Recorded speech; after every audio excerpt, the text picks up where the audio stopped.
We got some of the most amazing teachers and principals. You know, I didn't become a school board person to be a cheerleader. I became a school board person to fight for what I believe in and kind of what my constituents believe in. Mr. Wise, you know, said our oath of office, we're supposed to uphold Tennessee law. And I agree with that. We're supposed to uphold board policy. And, you know, I brought something tonight that kind of I feel like the board should be aware of. Some of you may know what I'm talking about. But if the chairman would honor my right to read, and my First Amendment rights, I'd like to read it. I found a book, of course, but it's got pedophilia in it. It actually teaches other young kids how to be a pedophile.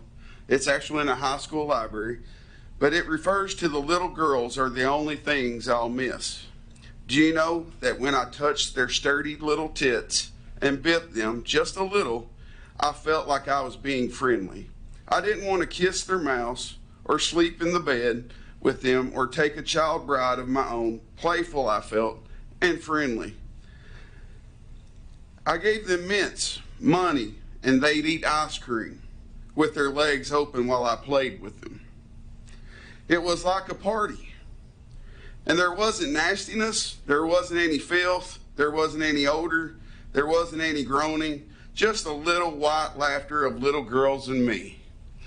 You know, in another part, it says, his attention therefore gradually, speaking I assume of this person, settled on those humans whose bodies were least offensive children.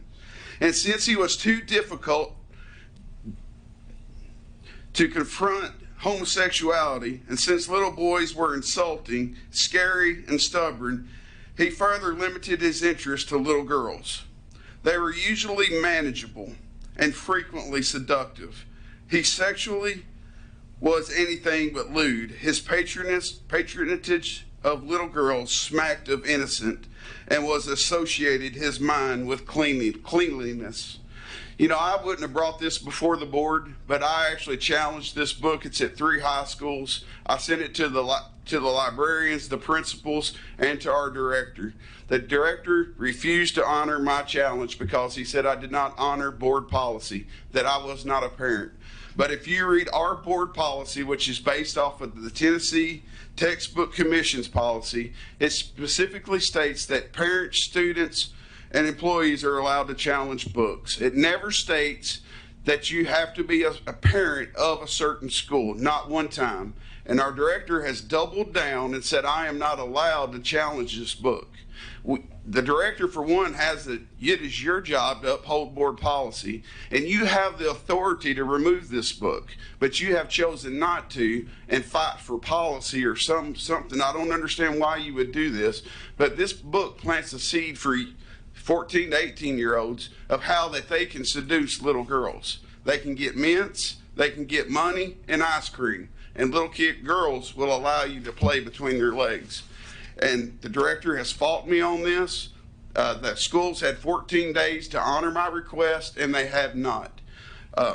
And the board, this is the policy that we accepted. At the end of our policy, it states if you want to challenge what we decide as a board to the state, you must be a parent at that specific school. It never says that we have to be a parent at the specific school when we challenge it to the schools.